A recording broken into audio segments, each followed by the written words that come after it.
You're listening to the Naked Bible Podcast. To support this podcast, visit nakedbiblepodcast.com and click on the support link in the upper right-hand corner. If you're new to the podcast and Dr. Heiser's approach to the Bible, click on New Start Here at nakedbiblepodcast.com. Welcome to the Naked Bible Podcast, episode 94, The Sin of the Watchers in Galatians 3 and 4. I'm the layman, Trey Strickland, and he's the scholar, Dr. Michael Heiser. Hey, Mike, how are you? Very good. How are you, Trey? I'm doing good now that I've got you riled up about software. Our pre-show conversation, yeah. So the show should be really good now that I got you. My blood pressure's a little elevated. So. Long story short, folks, he doesn't like computer systems that don't do what he says. No. Okay. Well, now you're getting closer. I'll just summarize it by saying this. When it comes to software, I don't want a friend or a buddy, okay, and I don't want to be put on an adventure. I want a slave. It's that simple. Don't suggest anything to me. Don't try to make it fun or interesting. Just do what I said. What could be simpler? I hear you. Yeah, well, okay. So I'm in the minority, I guess, with a lot of what's going on today, but that's where I'm at. So if I don't get an immediate response that follows what I said, I'll just fly into a rage, I guess. Silently in the corner, preferred. Right. Yeah. Okay, well, I'm excited about this one because of the sin of the watchers and the nature of the topic. And the watchers are always good for I don't want to say entertainment, but sort of to draw interest and to make what maybe seem like kind of a normal, dull sort of trip through the New Testament, make it a little more interesting if we start thinking about them and the possibility that the New Testament writer was thinking about them. And that's really what we're going to do today. Now, this is going to be a lot different in terms of what I'm going to be asking you to think about, or the way I'm going to be asking you to think. But I find the possibility here really fascinating. Now, I've mentioned, again, this topic before in other episodes, sort of just in passing. This is really coming from something I blogged about 2 years ago. 2 years ago at the Society of Biblical Literature meeting, I went to hear a paper by a guy named Tyler Stewart, who at the time was a doctoral student at Marquette. I'm not sure if he's done or not, but he read this paper, and the paper title was Fallen Angels, Bastard Spirits, and the Birth of God's Son, an Enochic Etiology of Evil in Galatians 3:19 through Galatians 4:11.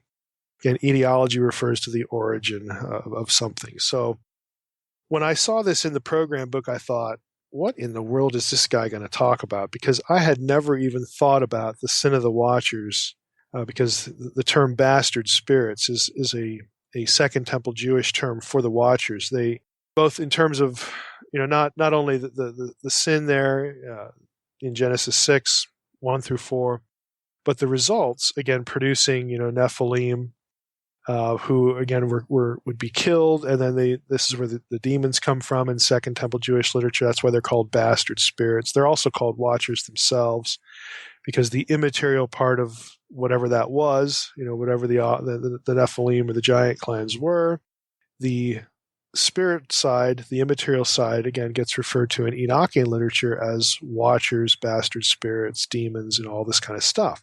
So when I saw the title, I thought, what is this going to be about? What does this have to do with Galatians 3 and 4 and the coming of the Son of God and the fullness of time, and all this stuff was going through my head. So I went to the paper, and it was really, really fascinating. And so what I'm going to try to do here is summarize Stewart's thesis, his argument, and go into how it affects the way we read Galatians 3 and 4, at least in the passages that are the parameter, of his paper topic. And so, I'll just say up front, a lot of this is going to come, right out of Stewart's paper. So we want to give him credit because this is his work.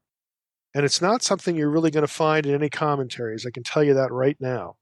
You will find it, though, in early church discussion, people like Irenaeus, for instance. You will find the idea that the sin of the watchers is sort of lurking behind things like human depravity and the origin of the expansion of sin, the proliferation of evil, the proliferation of wickedness throughout the world. And in the case of some Second Temple writers, they would even speak of what the Watchers did as the origin of sin. You say, well, what about what happened in the garden? Apparently, some Second Temple Jewish writers thought that, Adam could kind of get a pass because, he was kind of dumb, he got deceived, that sort of thing. Eve was deceived, and then Adam sort of just didn't know what was going on. I mean, they'll try to give him a pass, and then they'll put everything at the feet of the Watchers. But I think in biblical theology, we're more consistent saying, here's when sin, rebellion, enters God's world in Genesis 3. And then we have this other thing happen in Genesis 6. And I've made the comment before that, and especially in Unseen Realm, that, again, if you asked a Jew why is the world the way it is? Why do we get depravity? Why, is humanity so messed up? If you asked a Jew that question, you'd get, here's where it started back in Genesis 3, or it started in Genesis 6. You're going to get one or the other there. And then they're going to talk about Genesis 6, about what the Watchers did to transmit forbidden knowledge to humans. And humans took that knowledge and basically perverted it and turned it against themselves. And, things like, lust and whatnot, all this is going to be laid at the feet of the Watchers, their entrance into the world and their interaction with people. And that's going to be the real guts of why the world is in the awful condition it is. It's going to be the Watchers. Then, of course, thirdly, you have what happens at Babel. So I've made the comment before that you're dealing with 3 episodes here, but in Christian theology, Christian tradition, what people grow up hearing in church, they're only going to be oriented to one, and that is the Genesis 3 incident, the fall. Whereas if you asked a Jew the same question, that is not the answer you'd get. And the Old Testament, again, never references Genesis 3 as an explanation for the condition of the human heart or the condition of human wickedness. You don't get a passage that references it. The closest you get is in the New Testament with Paul in Romans 5. And again, I have a different view of Romans 5. And I'm right in there with a few church fathers like Irenaeus, who was very cognizant of the Watcher story. We mentioned this on our earlier episode about the reception of the book of Enoch in the early church. But you have certain church fathers that say, look, this whole thing with the Watchers was a big deal in early Judaism, and they're familiar with the material to such a degree that a number of early church thinkers buy into what a Jew was thinking, like Paul, right here in the first century. And so the question really that we're going to tackle today is, well, when we talk about Paul, is Paul only thinking about the fall, or is Paul thinking about the sin of the Watchers as well in some of the stuff he says about the law and about human transgressions, or just transgressions in general, about what the coming of the Messiah was supposed to fix? Is it all just Adam? Is it all just the fall? Or is what is in Paul's head inclusive of the transgression, the sin of the Watchers that we read about specifically in the book of Enoch, but in Second Temple material, more broadly speaking? And what Stewart is arguing in the paper is, he thinks that Paul does have the sin of the Watchers in mind when he's writing what he writes in Galatians 3 and 4, that he is not thinking about Adam in the garden and just sort of normal human transgression. And so that's what we're going to cover today. Now, it's going to take a little bit of doing to frame this whole idea, frame the whole, topic. So let's just start kind of in broad strokes here. When we're looking at Galatians 3 and 4, if you read through, start at the beginning of Galatians 3, it's a very important chapter. Paul does very obviously subordinate the Mosaic law to the gospel, to what happened on the cross, to Jesus. And he says things like, hey, the law was here, but it was sort of provisional. It wasn't going to be the solution, to the human dilemma. It was provisional in God's salvation history, God's plan. And, for Paul, that means if you have heard about the Messiah now and you turn back to the law, you return to, again, looking at the law as the thing that God wants you to respond to, or the thing that is somehow supposed to influence your eternal destiny. If you're doing that kind of stuff, even though the law was a good thing, because it came from the hand of God. Okay, if you're focused on the law and you're not focused on what happened on the cross, okay, you're not getting anywhere. You're not going to go to heaven. In fact, it puts you in danger of actually rejecting the Messiah and rejecting what happened on the cross if you put all this emphasis on the law. So again, these are ideas that are very familiar from Galatians, but it's this quote-unquote negative view of the law that I want us to think about as we begin our episode here.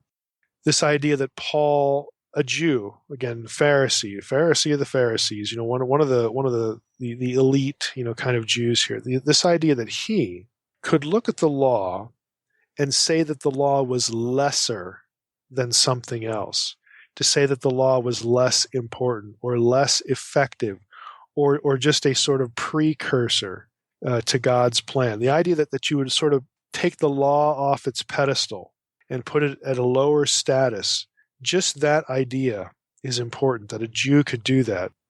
Because we tend to think, and again, the way we're taught about Judaism as Christians, and most of us are Gentile Christians, we tend to look at the whole Jewish situation and think, well, the law was just everything to these people.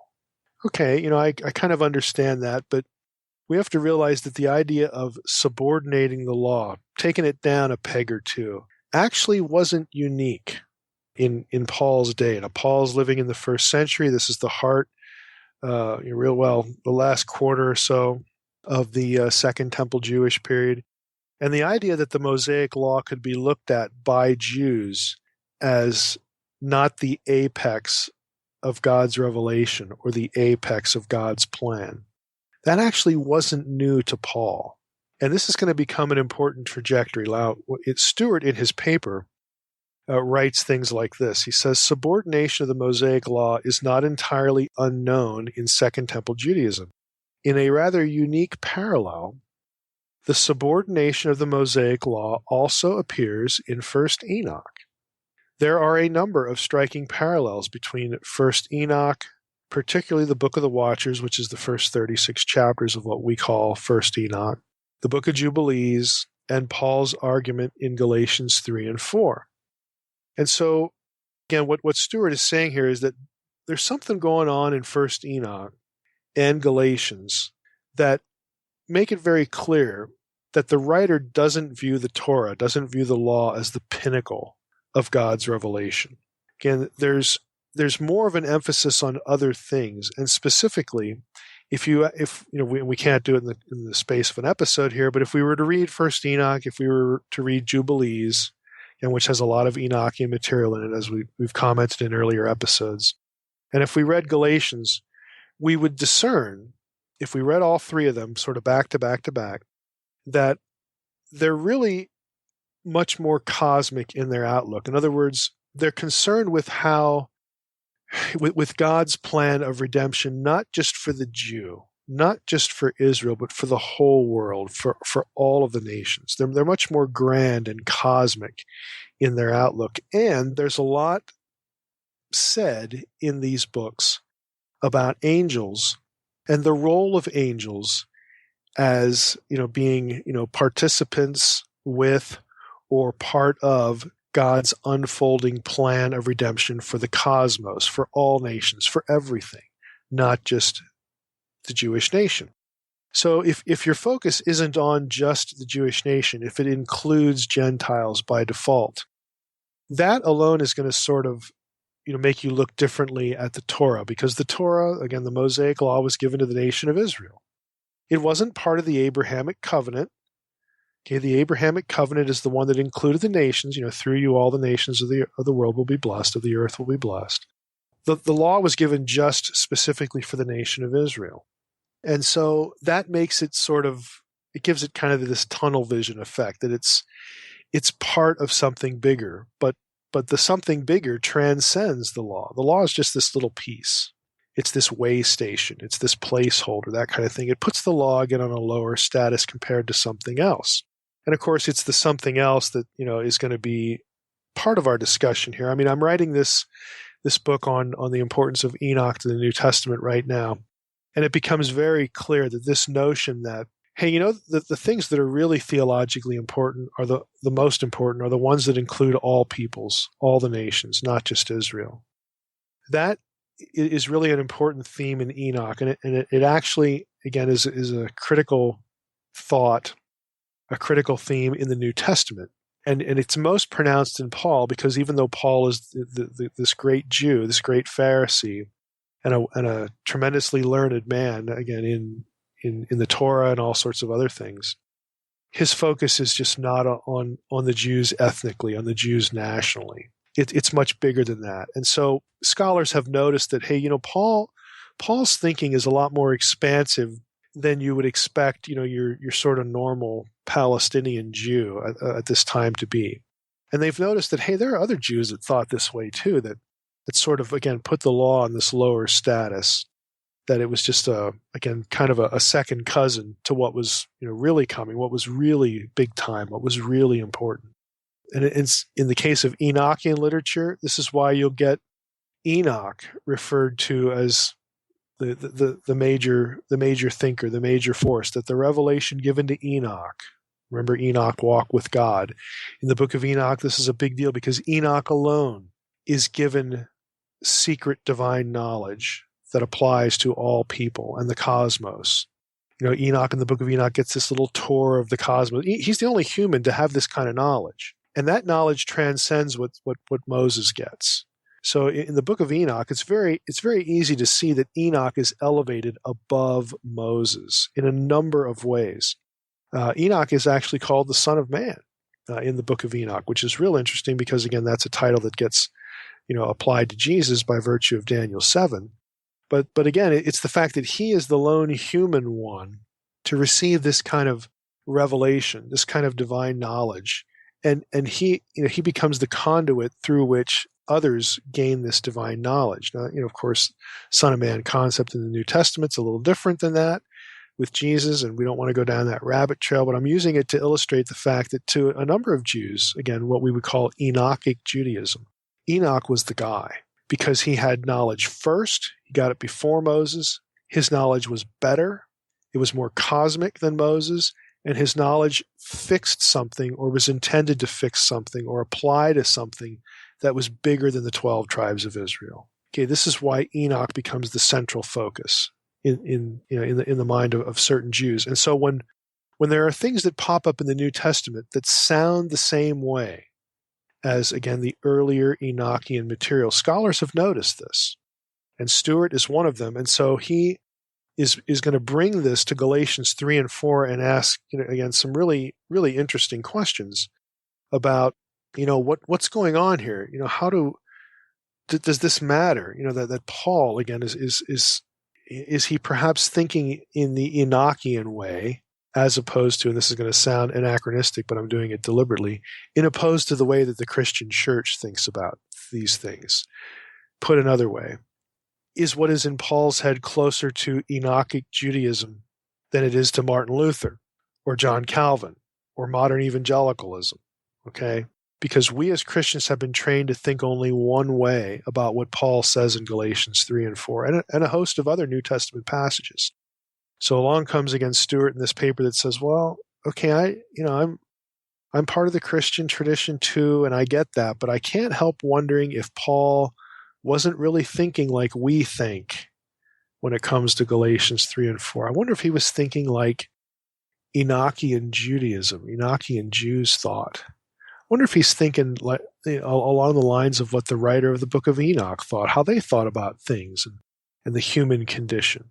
And so this is what he's going to do in the paper. Now, if we apply this to Galatians, again, just to get started here, again, Paul, with respect to Galatians, we have, again, him downplaying the law. And if you look at how he does this and why he does this, it kind of makes sense along the same lines. Well, in Galatians, he downplays the law because it's not chronologically prior. There was revelation from God that came before the law. Obviously the Abrahamic covenant, which is more universal than the law, came before the law. And again, that's going to matter to Paul because when Paul starts talking about salvation, he doesn't say, "Oh, well, you're saved by, well, look at this verse in Leviticus over here, or look at, you're saved by doing the law, or this kind." He's going to deny that. And what is his paradigmatic touch point for salvation? It's Abraham. It's prior to the law. Abraham believed, again, and was justified before there was even a law to talk about.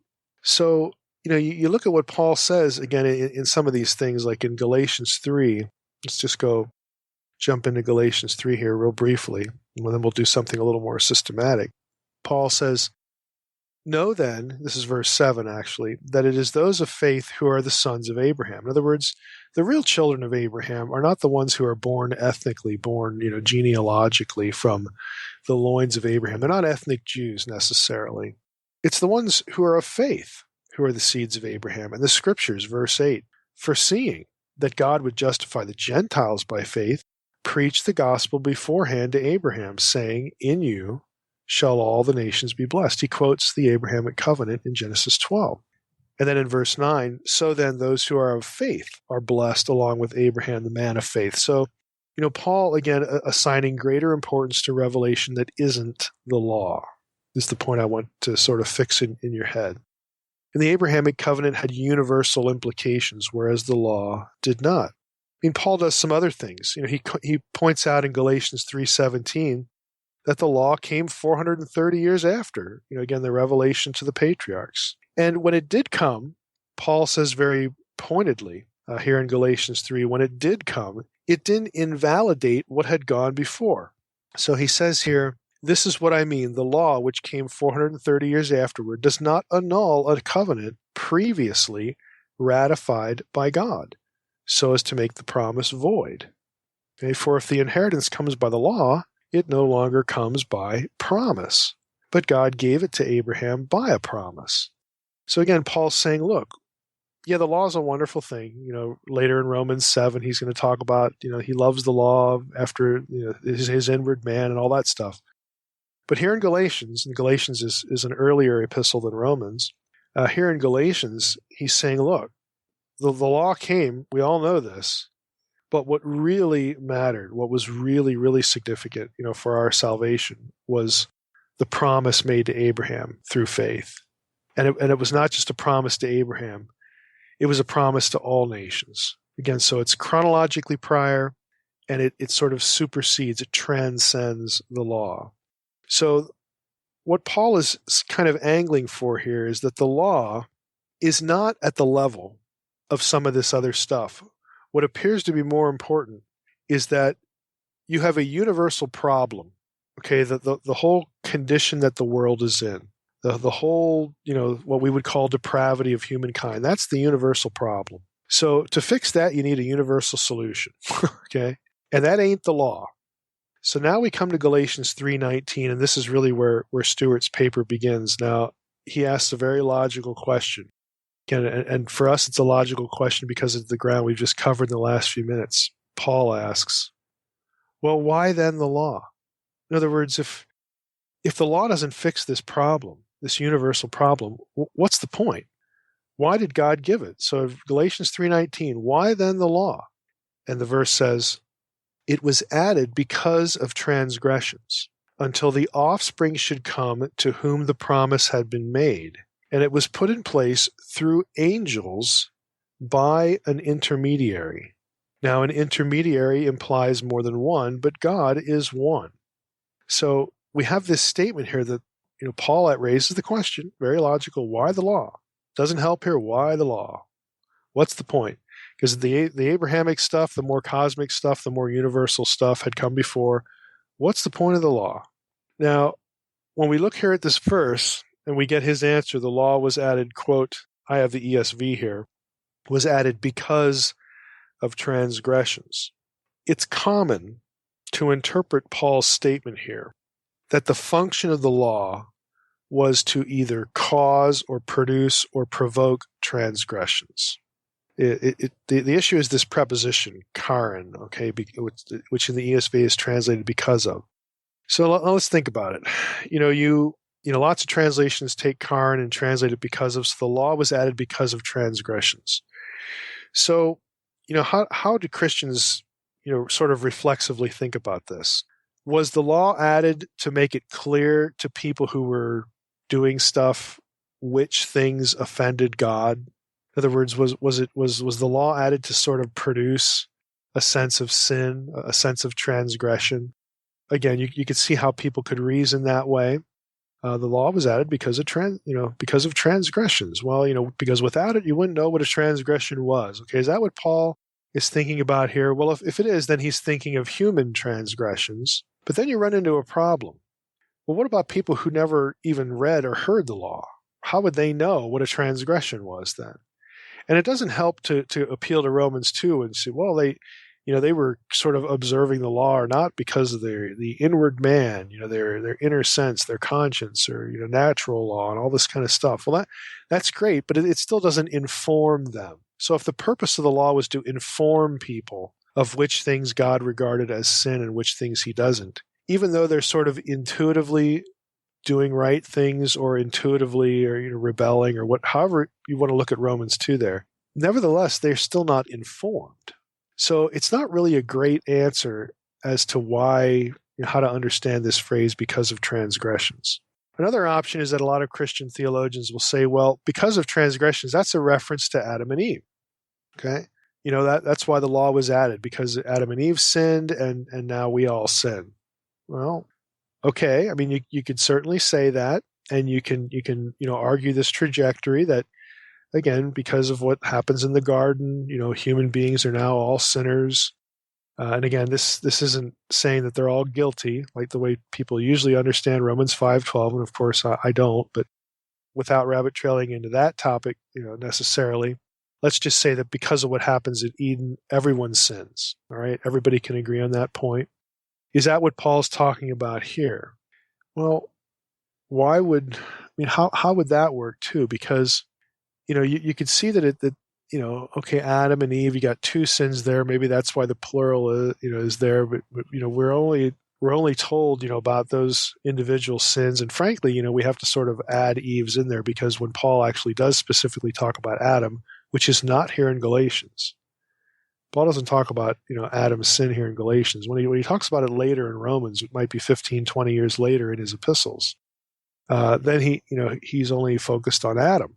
Adam is the one that sort of brings the house down, the house of cards here.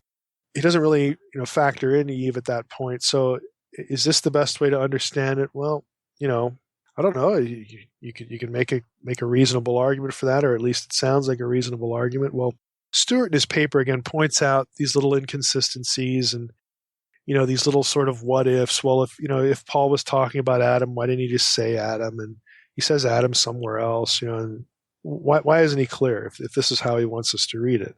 But what Stewart's actually going to angle for comes next. He says, look, it's possible to read Galatians 3:19 not as describing the law giving people a sense of transgression, but rather the prior condition that prompted God to give the law. In other words, God gave the law not so that people would know what was a sin and what wasn't, and not because I need to give the law now because of what Adam and Eve did. Rather, Stewart is saying it's possible to look at this as meaning that God gave the law to sort of restrain transgression, to sort of, stem the tide of wickedness. That God, gave the law here, at least among his people, because this is his portion. We're back to Deuteronomy 32:8-9. Of all the nations in the world, that there were in the world after the flood, God disinherited the nations at Babel.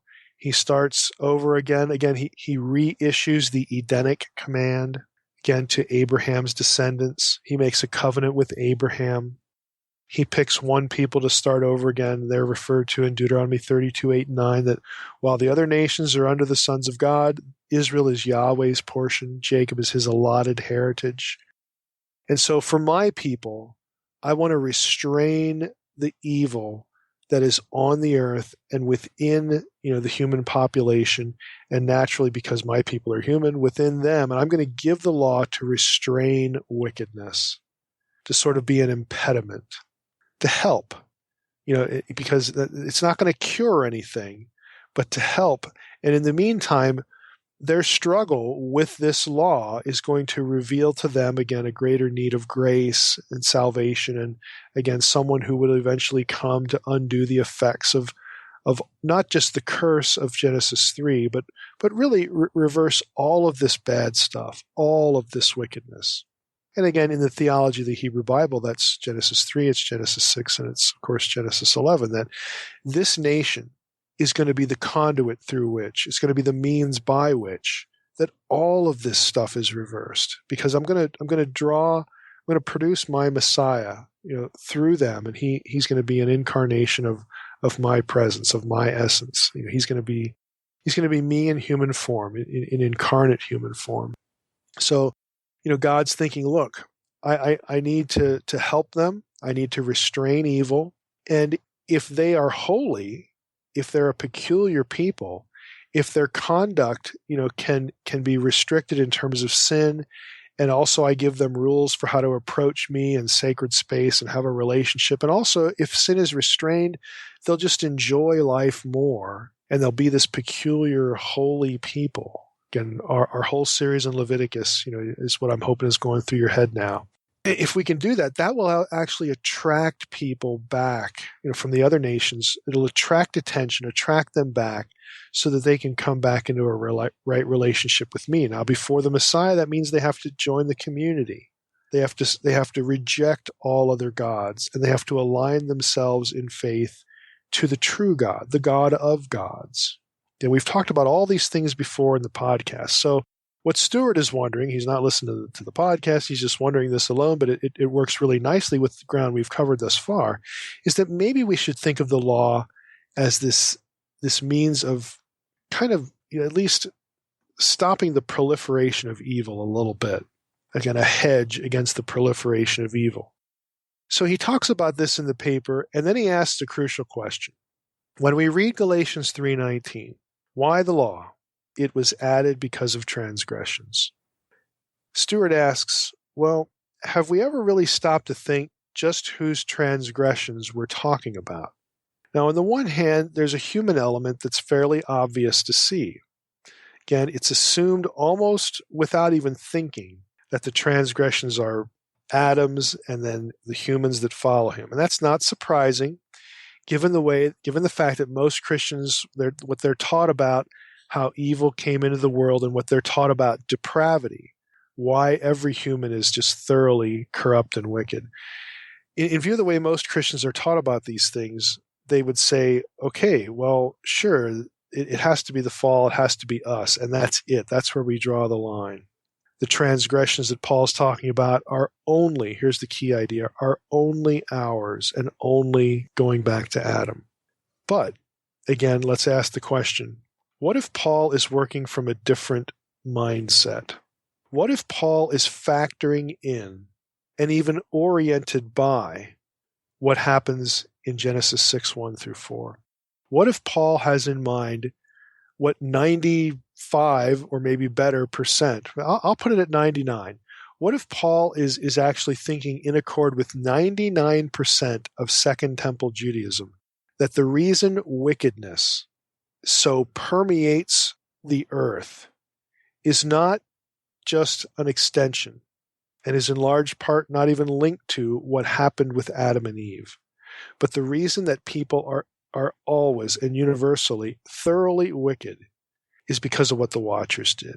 Everybody in Paul's circle, everybody in Second Temple Judaism, with the exception of 3 passages, three intertestamental references in intertestamental literature, everything says that the reason for the proliferation of evil is the sin of the Watchers. Everything. The lone exceptions, I'm going to give you a few of them. I'll give you all of them because there really aren't, you can count them on one hand. We have 4th Ezra, book called 4th Ezra, and this is chapter 3, 20 to 22. Again, this is a pseudepigraphical book. It's part of the Second Temple corpus. It's, the writer says, you did not take away from them their evil heart, so that your law might bring forth fruit in them. For the first Adam, burdened with an evil heart, transgressed and was overcome. And so also were all who were descended from him. Thus the disease became permanent. The law was in the people's heart along with the evil root.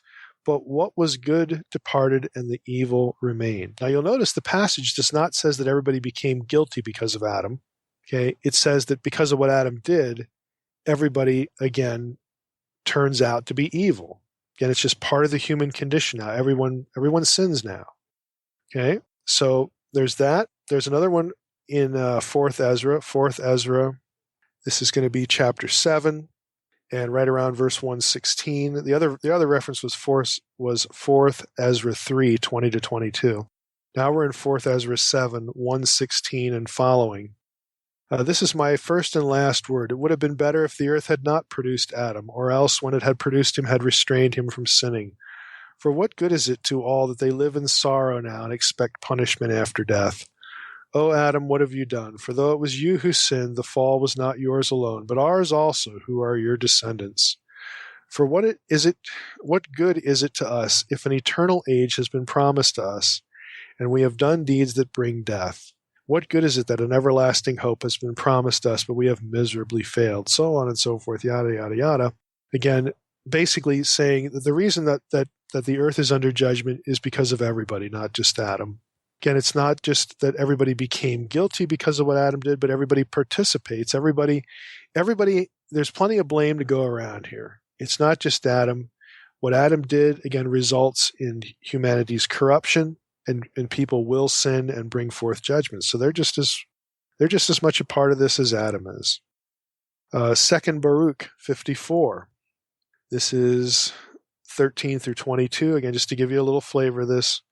Those who do not love your law are justly perishing, and the torment of judgment will fall upon those who have not subjected themselves to your power. For although Adam sinned first and has brought death, and there's my reading of Romans 5:12 again, brought death upon all who were not in his own time, yet each of them who has been born from him has prepared for himself the coming torment. They're going to deserve it too because they sinned too. And further, each of them has chosen for himself the coming glory, for truly the one who believes will receive reward. But now turn yourselves to destruction, you unrighteous ones who are living now, for you will be visited suddenly, since you have once rejected the understanding of the Most High. For his works have not taught you, nor has the artful work of his creation, which has existed always, persuaded you. Adam is therefore not the cause, except only for himself, but each of us has become our own Adam. Again, this is very much in concert with my view of Romans 5:12, and again, we're not going to rabbit trail into that, but what I want you to get here is we have a whole slew of references. The last one is the life of Adam and Eve. It's actually sections 12 through 17. It's the same thing, so I'm not going to bother to read through that, except that's actually the pseudepigraphical book where you get this passage about the serpent, the divine being who manifests as the serpent, actually became corrupt before he gets Adam and Eve to sin, when his revenge is plotted, because he rebels initially, according to this book, The Life of Adam and Eve, when Michael, the archangel, after humans are created, looks to the rest of the heavenly host, the rest of the members of the divine council, and says, you need to bow down and worship humanity now, the thing that God has made. And Lucifer, the one who turns out to be the Satan figure, says, forget that. I'm not doing that. In other words, he rebels in his heart and won't do it. That's the book that actually goes into the details like that.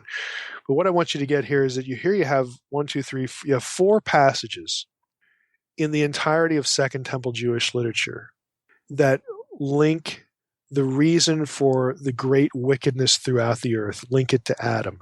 Everything else, and it is mountains of material. There are whole books, whole dissertations written on this that collect all the information, all the passages. Everything else says, nope, the reason why humanity is in the pickle it's in, the reason why the earth is so wicked and corrupt is because of what the Watchers did. They corrupted humans.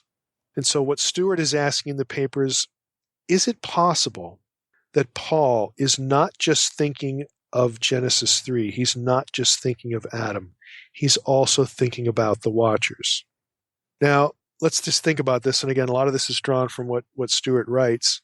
The key text, again, if this is the case, would be Genesis 6:1 through 4. And if you think about the whole story, again, the way that Enoch expands on the sons of God, the daughters of men, and they produce Nephilim, it's very clear this is a transgression, again, in the Old Testament because of the way the New Testament uses it and refers back to it.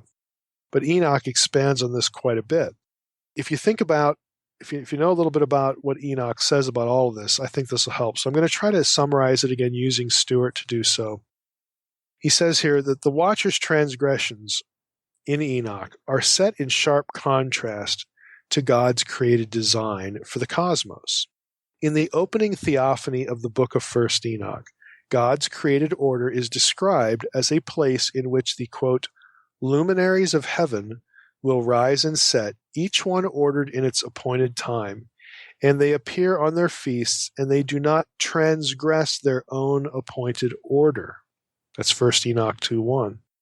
In the Enoch narrative, though, the Enoch story, the watchers are referred to as the stars of heaven that transgressed the command of the Lord. In other words, and here's the New Testament language, they left their first estate. Okay, they left the task, they left the thing they were appointed to do, and they came to earth.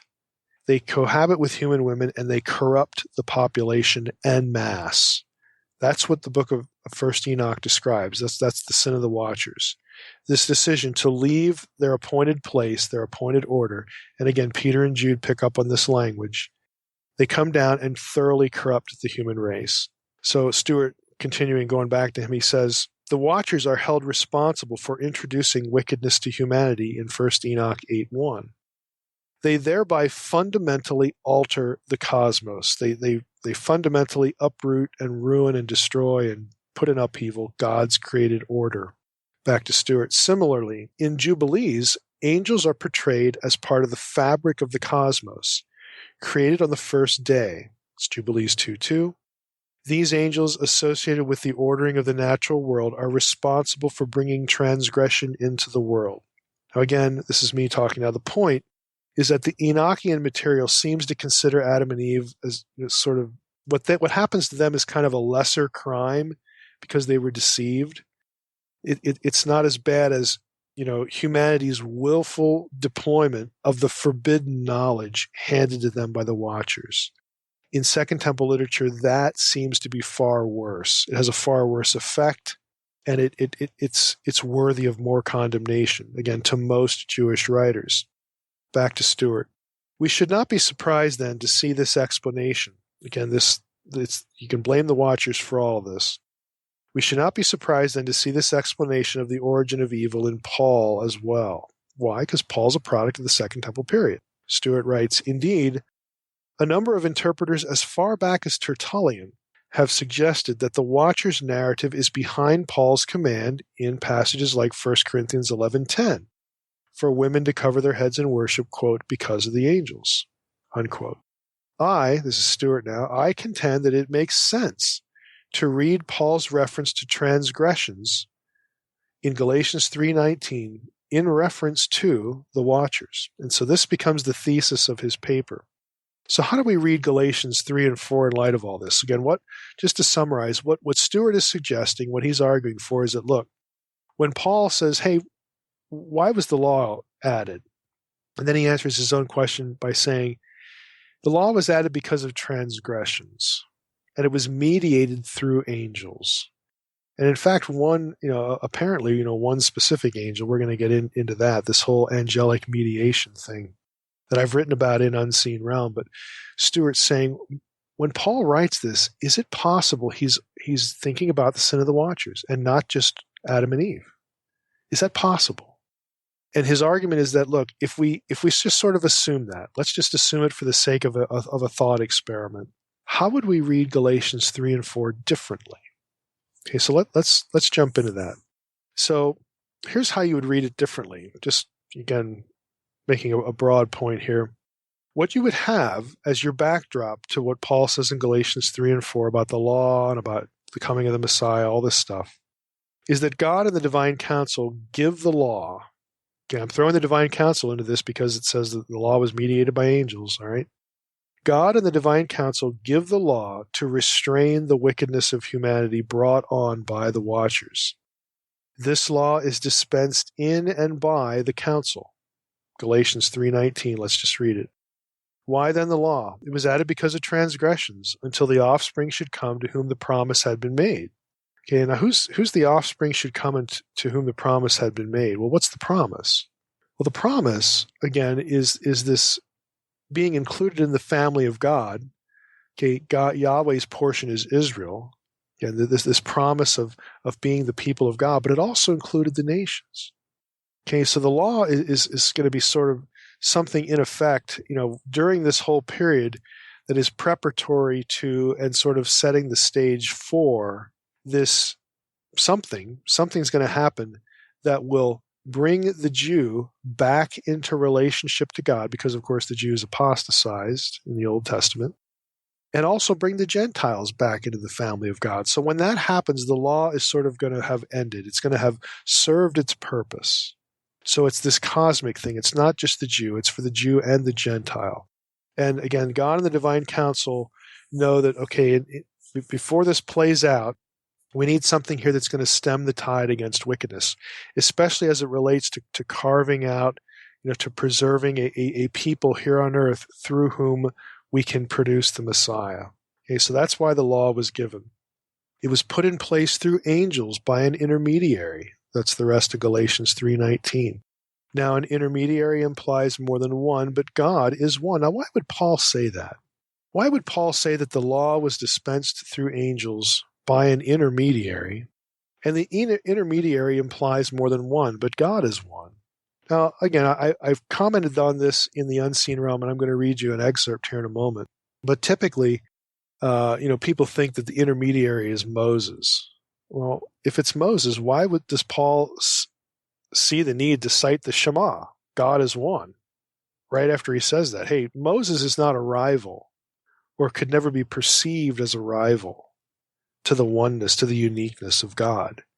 But you know what? There is a character in the Old Testament that could be perceived incorrectly as a rival to the uniqueness of God.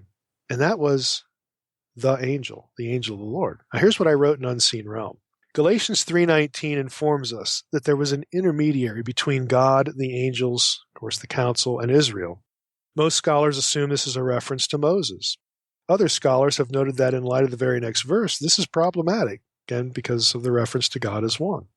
Why would Paul feel the need to clarify that God's uniqueness wasn't disturbed by this intermediary if it was just Moses? There's another solution, one that explains Paul's ensuing comment. The intermediary is also Yahweh in human form. It's the angel of the Lord. Deuteronomy 33 uses language requiring the appearance of Yahweh in human form. Okay, the verbs are that he appears and his right hand. Okay, there's a visible appearance of Yahweh. He has a right hand, a right side that can be discerned. In this light, again, this is anthropomorphic language. In this light, Deuteronomy 9 and 10 takes on new significance. Moses says, "When I went up the mountain to receive the stone tablets, the tablets of the covenant that Yahweh made with you, and remained on the mountain 40 days and 40 nights, I did not eat food and I did not drink water. And Yahweh gave me the 2 tablets of stone written with the finger of God. And on them was writing according to all the words that Yahweh spoke with you at the mountain, from the midst of the fire on the day of assembly." Now that language should be by now familiar. This is still me writing in Unseen Realm. It's the language of human physicality, finger, applied to Yahweh. This is the stock description of the second Yahweh, the angel. It shouldn't be a surprise that the New Testament speaks of angelic mediation for the law. It was written by the angel who is God in the presence of divine council members, the holy ones, and then dispensed to Israel through Moses. That's pages 166 and 167 of Unseen Realm. And if you remember, there are other passages, Deuteronomy 33, we'll just go back to the first couple of verses, about Yahweh being on Sinai, with his heavenly host. So that the picture is that Yahweh's there, the council's there, but when Moses goes up to receive the tablets, he receives the tablets from a visible Yahweh, and they were written with the finger of God. Again, anthropomorphic language, that it's essentially the angel of the Lord producing and giving the 10 commandments to Moses, and Moses taking them back to Israel. So if we go back to Galatians 3, that would make sense, because when Paul says, look, the law was again added because of transgression, and it was again just handed down and dispensed by angels.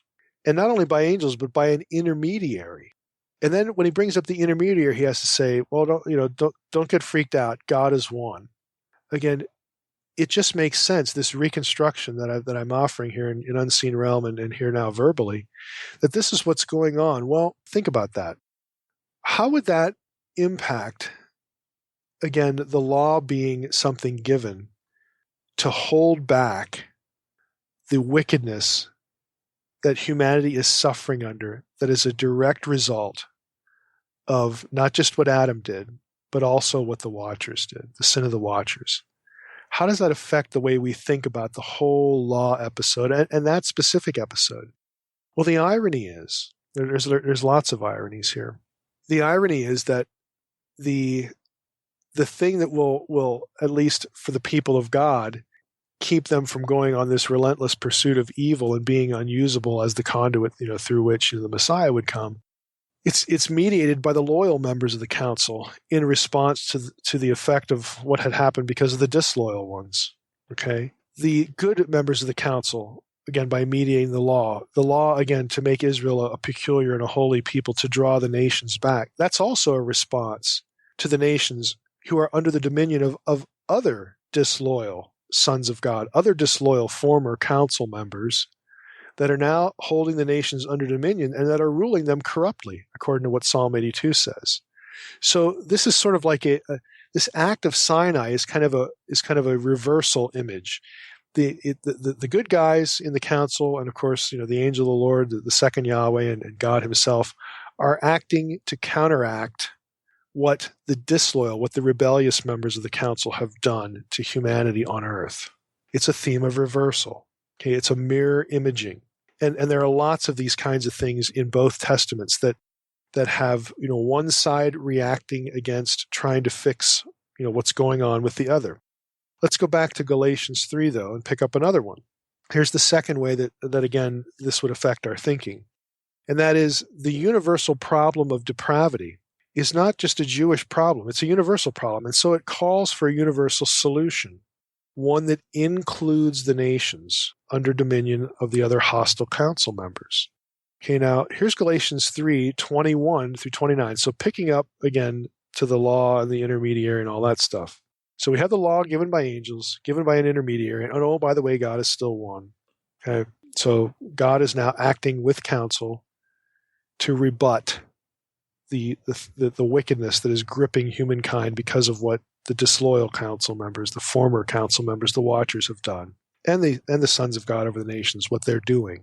Now we read what Paul says in Galatians 3 the rest of the way. Is the law then contrary to the promises of God? Certainly not.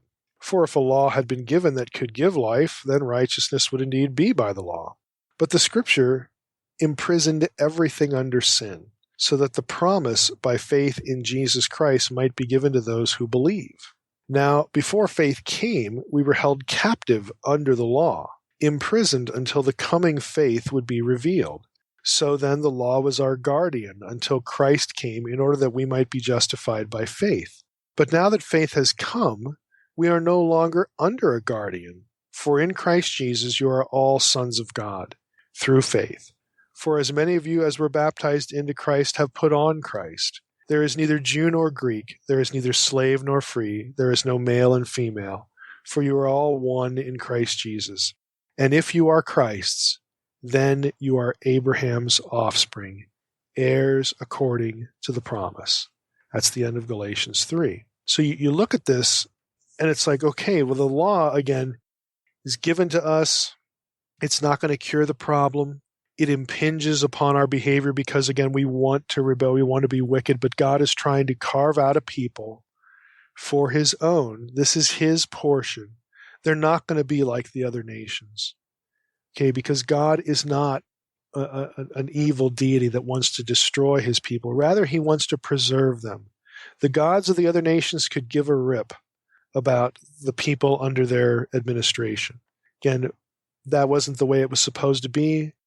God assigned the nations to those other gods. But they didn't do anything at all, again, to steward that relationship. They become corrupt, according to Psalm 82. They try to seduce the Israelites into worshiping them. Okay, the whole Deuteronomy thing about idols and the host of heaven and all that kind of stuff. They basically do their best to get the Israelites to abandon their loyalty, abandon their believing loyalty in Yahweh of Israel. And one of the strategies, of course, would be to get them to go off into idolatry and to essentially live like the idolaters do, live like the pagans do.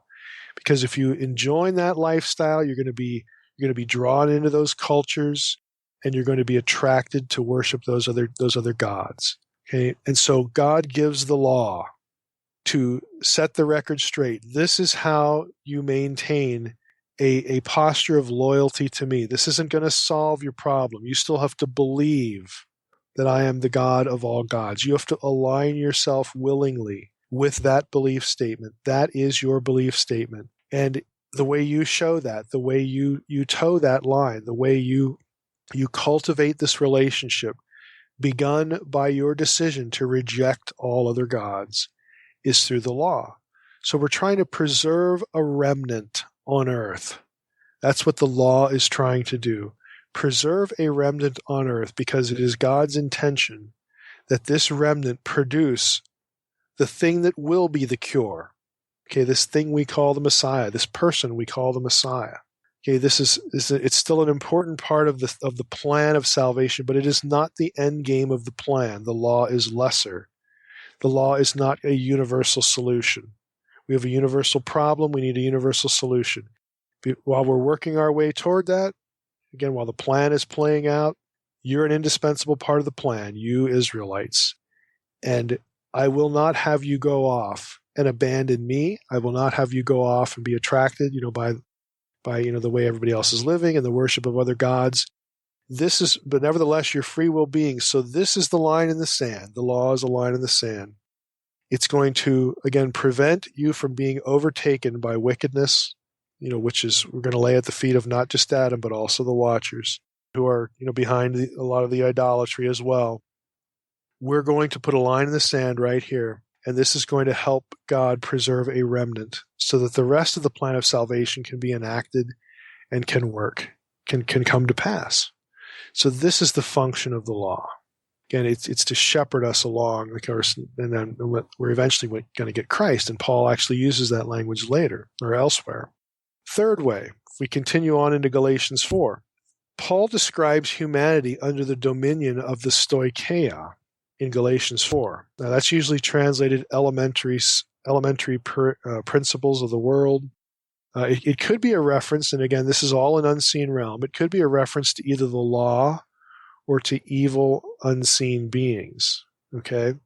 And if you've read Unseen Realm, you know that there are two references to the stoicheia in Galatians 4. And I think the first one, because Paul is speaking to Jews, refers to the law, the principles of the law, the elementary principles of the law. And the second one refers to, again, cosmic entities, because the second one occurs when he's referring to Gentiles. Again, he's talking to Gentiles. He's writing to the Galatians. He's got a mix of Jew and Gentile in that place, as we know from elsewhere in the epistle. And so that's what's going on. Now, I'm going to read you the passage, and then we'll go into what I wrote in Unseen Realm. So here's Galatians 4. Paul says, I mean that the heir, again, his prior sentence, if you're Abraham, let's just read it. If you're Christ, then you're Abraham's offspring, heirs according to the promise. Chapter 4. I mean that the heir, as long as he is a child, is no different from a slave, though he is the owner of everything. But he is under guardians and managers until the date set by his father. In the same way also, when we were children, we're enslaved to the stoicheia, to the elementary principles of the world. Okay, so again, I take it as a reference to the law. But when the fullness of time had come, God sent forth his Son, born of a woman, born under the law, to redeem those who were under the law, so that we might receive adoption as sons. It's kind of interesting there. Why would you need to be adopted if you're a Jew, if you're an Israelite? Well, the answer is because the salvation wasn't through the law. But anyway, okay, verse 6. Because you are sons, God has sent the Spirit of his Son into our hearts, crying, Abba, Father. So you are no longer a slave, but a son. And if a son, then an heir through God. Now he switches in verse 8 again to Gentiles. Again, this isn't just me. Most commentators are going to say this. Formerly, when you did not know God, now he's talking to people who don't know the God of Israel. I mean, that would be a Gentile. They have different gods. Formerly, when you did not know God, you were enslaved by those that by nature are not gods. But now that you have come to know God, or rather to be known by God, how can you turn back again to the weak and worthless elementary principles of the world, whose slaves you want to be once more? You observe days and months and seasons and years. I'm afraid that I may have labored over you in vain. Now, I argued in the unseen realm again that you got two different orientations, two different uses here. Here's what I wrote. The use of stoicheia in the New Testament, Hebrews 5, other passages, is a clear reference to religious teachings, the law, in passages like Hebrews and again others as well. 2 Peter 3, 10 and 12 refers more literally to the elements of the physical world. That's another option. There's no consensus among scholars on Paul's use of the term in a variety of passages, Galatians 4, Colossians 2. The question is whether Paul is using the term of spiritual entities or star deities in Galatians 4 and Colossians 2. 3 of these 4 instances append the word to of the world. It's the stoicheia of the world. But this doesn't provide much clarity. Paul's discussion in Galatians 4 and Colossians 2 includes spiritual forces, angels, principalities, powers, in the context, which suggests that stoicheia may refer to divine beings. He is contrasting stoicheia to salvation in Christ in some way. Since Paul is speaking to both Jews and Gentiles, he might also be using the term in different ways with respect to each audience. Stoicheia as law would make little sense to Gentiles, but it would strike a chord with Jews. My view is that in Galatians 4:3, Paul's use of stoicheia likely refers to the law and religious teaching with a Jewish audience in view. The audience shifts to the Gentiles in verse 8, and so it seems coherent to see stoicheia in Galatians 4:9 as referring to divine beings, probably astral deities, the fates as they were known in the classical world. Galatians 4:8 transitions to pagans, since the Jews would have known about the true God. The reference to times and seasons and years would therefore point to astrological beliefs, not the Jewish calendar. Paul is therefore denying the idea that celestial objects, the sun, moon, and the stars, are in fact deities. That's what Paul's rejecting. They're not really gods, they're just the sun, moon, and stars, the things that dictate times and seasons and years. His Gentile readers would not be enslaved by the idea that these objects controlled their destiny. So the Gentile idea, that's the end of the quote. The Gentile idea was that, again, the heavenly objects, were divine beings, and the movement of these objects determined individual fate. This is why astrology was such an anathema, when it was defined as these things floating around the sky dictate my destiny, individual destiny. Jews and Christians both rejected that. They didn't reject the idea that God could use the objects he had made to communicate certain things, and I've talked about that before as well. They just rejected the idea that these objects in the sky were deities and that they controlled your individual destiny. And Paul's saying, look, Gentiles, don't be enslaved to the stoicheia. Okay, these objects that you see in the sky are not really gods. In Paul's mind, what are gods? They're spiritual entities down here, okay, that run the nations of the earth and all that kind of stuff. So it's not an inconsistent theology, with the other divine council stuff and whatnot. Again, it's all an unseen realm. You can go back and reference it. Let's take this back to Galatians 4 and the sin of the watchers. Paul is speaking to Jews in Galatians 4 and 7. So the law was added to restrain wickedness brought into the world by the watchers. Being under the law, again, sort of obviously says that we needed restraint, and the law, again, is given to help, again, keep the Jews sort of in line so that they don't go all abandon, Yahweh and all this sort of stuff. Again, to preserve a remnant. Again, it's not going to produce salvation, but it can help to preserve a remnant. Now, the law, therefore, doesn't bring anyone closer to God in terms of salvation, but it makes people cognizant.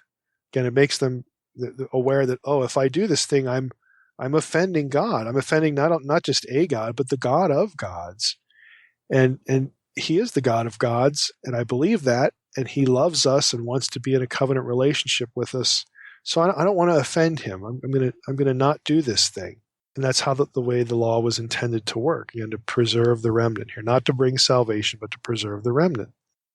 So carrying this again a little further, when Christ comes, this sort of thing that helps the remnant survive isn't needed anymore, because now we have the Messiah present.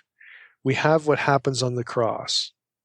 Okay, we put our faith in this person, and again, the event of the cross. And that is a universal solution to a universal problem.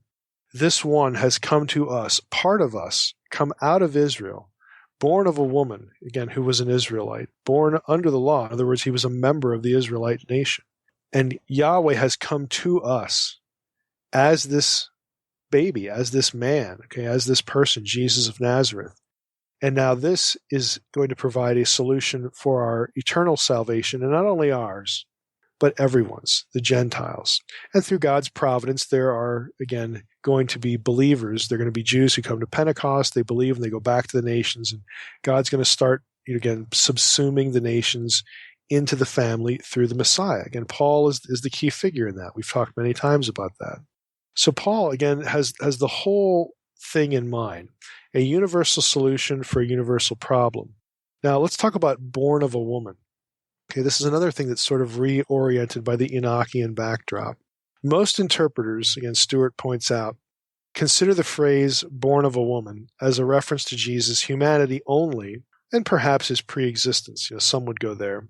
None of these suggestions have shown how Jesus' birth from a woman suits the argument, though, of Galatians 4, and again against the backdrop of the Watchers. Paul's reference to Jesus' birth in Galatians 4:4 is illuminated by the Watchers' narrative. Jesus' divine mission is contrasted with the angelic rebellion. The sons of God in the book of the Watchers rebel in heaven, it's 1 Enoch 6, and they enter human women on earth, that's 1 Enoch 7, and Genesis 6, obviously. In Galatians, though, when the fullness of time has come, God sends his son to be born from a woman. There's a reversal there, Galatians 4:5.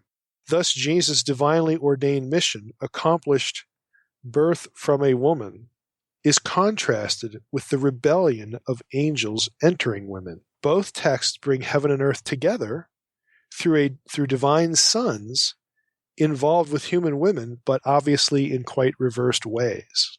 The results of Jesus and the Watchers' actions are also contrasted. Initially, the transgressions of the Watchers produce illegitimate offspring that destroy the earth. It's 1 Enoch 7, 1 Enoch 10, Jubilees 5. After the initial judgment of the flood, the disembodied spirits of their illegitimate sons enter humans to attack them, causing disease, blindness, and destruction. That's possession by demons right there. 1 Enoch 15, 1 Enoch 19, Jubilees 10. Again, Stewart has a bunch of references here. The Watchers' fall, quote-unquote fall, is so severe that they must ask the human Enoch to serve as their intercessor. Again, if you know the story of Enoch, the way it's written in 1 Enoch, the Watchers, after the fact, go to Enoch and say, hey, can you intercede to God for us because we're sorry? Right? They no longer have access to God in prayer. In parallel contrast, look how Jesus contrasts all these points. Jesus, as the Son of God, faithfully gives himself to rescue humanity from the, quote, present evil age. Galatians 4, Galatians 1, Galatians 2, also Romans 5:10, so on and so forth. After his exaltation and resurrection, the Spirit of God's Son, quote unquote, is sent into the hearts of believers so that they can share in his sonship. Galatians 4:6, Romans 8:9 through 11. This indwelling Spirit gives believers legitimate sonship enacted through direct prayer. Galatians 4:5, Romans 8:14 and 15. In both narratives, the cosmos is altered and humanity affected. Just as Enoch was ironically glorified in the Watchers' descent, the Watchers descend, Enoch again is the one exalted to heaven and becomes their intercessor. Believers are now glorified in Jesus' descent and ascent. These contrasting parallels show the birth of God's Son in Galatians offers legitimate sonship to humanity to counteract the transgression of the Watchers and their bastard sons who terrorize the earth. I'm going to read that sentence again because this again is how Stewart sort of winds up his argument here. These contrasting parallels, again, the contrast of what Jesus does and how it affects people, how his Spirit, interacts with people, as opposed to the Watchers and what they did, and how their spirits demonize, possess and terrorize people, and how they brought the proliferation of evil, how Jesus brings salvation. Again, universal problem, universal solution. These contrasting parallels, Stewart writes, show that the birth of God's Son in Galatians offers legitimate sonship to humans, to humanity, to counteract the transgression of the Watchers and their bastard sons who terrorize the earth. It is a complete reversal. It is a reversal of all the elements. In other words, everything that you would read in the Enoch story, and this is why it's hard for us to understand because most of us haven't read the Enoch story. Stewart's arguing Paul read it. He knew it pretty well. Okay, just like Peter and Jude read it and knew it pretty well too and used it in their writings. Stewart's saying, look, Paul understood what was going on with the Watchers. It's the key thing that makes humanity so bad, okay, that messes up humanity the most. It's the Watchers, so the universal problem. Okay, they go down, they transgress, they produce illegitimate offspring. Okay, well, Jesus is going to be the one that it does the most good for humanity. It's the one who reverses the proliferation of evil, who reverses the estrangement from God. And when Jesus does what he's going to do, it doesn't produce illegitimate offspring that destroy the earth. It produces legitimate sons of God, who, by the way, this is unseen realm now, by the way, will replace the Watchers in council. Again, if you've read Unseen Realm, I spend a couple of chapters talking about how believers are the reconstituted divine council. We take their place. So again, we have, when the Watchers who sin and they're in prison, then when their offspring, get killed, and then their spirits go out and they become the demons, of Second Temple, literature, the demons of the New Testament, and they go out and possess people and terrorize the world. Well, look at what happens with Jesus. Okay, his Spirit now indwells people. Again, voluntarily, it's by faith. It indwells people. The Spirit of God indwells people, making them legitimate sons. And they don't go out and terrorize the earth. They go out and liberate those who are not yet saved. They become the agents of reversal. Just as Jesus was the primary agent of reversal, believers become his agents to assist in the reversal. So again, just to wrap up, what Stewart is trying to get us to consider, all I'm trying to do as well is to get you to consider the idea that if you have the Enoch story in your head, again, and you know the elements pretty well, if you have all that information in your head, if you have that backdrop in your head, and you read Galatians 3 and 4, when you read it, you're thinking, okay, the promise to undo this universal problem was Abraham. He was the key. And why was he the key? Well, he not only, this is where the remnant on earth is going to start, and it has to start with him because God also had to disinherit the nations of the world, because we thought that the remnant would be the sons of Noah and their offspring, and that's why we repeated the Edenic command in them. We're trying to kickstart Eden again, restore the family of God. This whole idea, have heaven come back to earth, but they don't obey, and so God has to disinherit them. And so when the kickstarting of Eden really begins is through the call of Abraham. And Abraham, Israel, again, the Israelites come from him. That is Yahweh's portion on earth. It's his elect heritage. And again, they become on earth the remnant. They are the remnant of humanity. But they're still under the effects of not only what happened with Adam, but even worse, what the Watchers did in corrupting humanity so thoroughly, which again is why we had to have the flood. Well, apparently it doesn't take care of the problem. Humans are still in rebellion. So what do we do now? Well, God says, I'm going to call Abraham. I'm going to start anew. I'm going to have a remnant here. These are going to be my people, and to sort of forestall them from abandoning me, to help keep them in relationship to me, I'm going to do mighty acts. I'm going to deliver them from Egypt. I'm going to show them who is the God of gods. And then they need to believe that. okay, my people need to believe that I am the true God of all gods. And I brought you out of Egypt, and I brought you to this mountain, and I'm going to give you this law. And the law is not so that, you can work your way to heaven.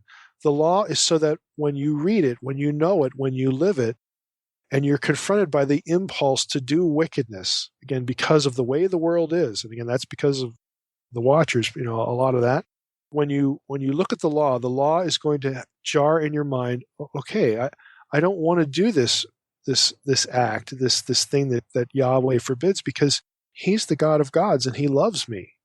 And he made a covenant with us, again, to choose us from all of the other nations to again, restart this whole Edenic plan.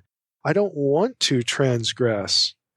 This is going to help me, again, sort of hold myself in check. Help me be, that remnant. And if Israel is this peculiar people, they will begin to attract the attention of the nations positively, and so on and so forth. All these big theological concepts, again, that are all familiar to us, but again, to get us to consider that all these concepts sort of fit in the framework of it, that includes the sin of the Watchers. This is all we're trying to do in this episode. And so the law, again, prepares us for the coming of the Messiah, who is the universal antidote, not just to what Adam did, but he's the universal antidote to what the Watchers did. And he's specifically the antidote to what the Watchers did as we read Galatians 3 and 4. This idea is telegraphed in specific ways. Again, the references to sonship, references to adoption, references to being born of a woman, something coming out of a woman that's the mirror opposite of something else that came out of of women back in Genesis 6. These are mirror image opposites to communicate this theological idea that what happened in Genesis 6, 1 through 4 is a big deal. And it's on the mind of the New Testament writers. And they're writing things to make their readers recognize and see and remember that what happened in Genesis 6 was a big deal that needs to be dealt with. It is a major reason why we are in the mess we're in and why the world is the way it is. Christianity, as we have been taught it, as we have grown up in it, as the Bible has been filtered to us, just wipes all of that off the table. And so what Stuart's trying to do in the paper, what I'm trying to do in the episode is say, hey, let's bring that back in and just kind of see how it helps us read, how it helps us read these passages, how it helps us think theologically. So I hope, again, this was a longer episode, and I'm asking you to think unfamiliar thoughts, but I'm hoping that you get the point that, again, what happened back here is a big deal, and it's preserved, a lot of it, in this book that we call Enoch, and that mattered for New Testament writers. Didn't have to believe it was canon, but it was useful and helpful for them to articulate theology they wanted us to have. Dang, Mike, I got you fired up for the show, and look what happens. We get an hour-and-a-half show. Well, that's my bad. So no, that's good. It's a good. We can have an anomaly every no, and it's important how the New Testament connects with the Old Testament. I mean, it's a good example of it. And people, that'll be a familiar thought. But again, the Old Testament that takes, again, what happens in Genesis 6:4 seriously, instead of putting it on the shelf and making it go away. Yeah, absolutely. Well, all right, Mike. Well, I'm going to switch gears here. We probably don't have much more to talk about, but next week we've got a scheduled interview. Yep. David Burnett's going to be back, and he has something very specific to talk about in relationship to 1 Corinthians 15. I will preface it by saying this: it's not going to be a repeat of the spiritual body and all that kind of stuff. I mean, invariably we'll tread on that a little bit, but David has just recently gotten a paper accepted at the upcoming SBL conference in November. Oh, that's good. Where he's arguing that in 1 Corinthians 15 uses certain ideas and concepts from, believe it or not, all roads seem to go there, Deuteronomy 32. So 1 Corinthians 15, how it again repurposes Deuteronomy 32 stuff. I think it'll be real interesting. Well, that'll be good. I guess since I will be there, maybe I can go listen to him. Yeah, I mean when he does the actual paper, in November, we can be in the peanut gallery there. We could be hecklers. I Yeah, there you guess. go. That'll be good. Well, awesome. Well, I'll look forward to that next week. Mike, Yeah, is there you said on the Naked Bible podcast. Yeah, that's right. All right. Easy way to promote it there in the room. All right, Mike, do you have anything else to add to this? No, I think that's it. All right. Well, we appreciate it. All right. Thanks, everybody, for listening to the Naked Bible Podcast. God bless. Thanks for listening to the Naked Bible Podcast. To support this podcast, visit www.nakedbibleblog.com. To learn more about Dr. Heiser's other websites and blogs, go to www.drmsh.com.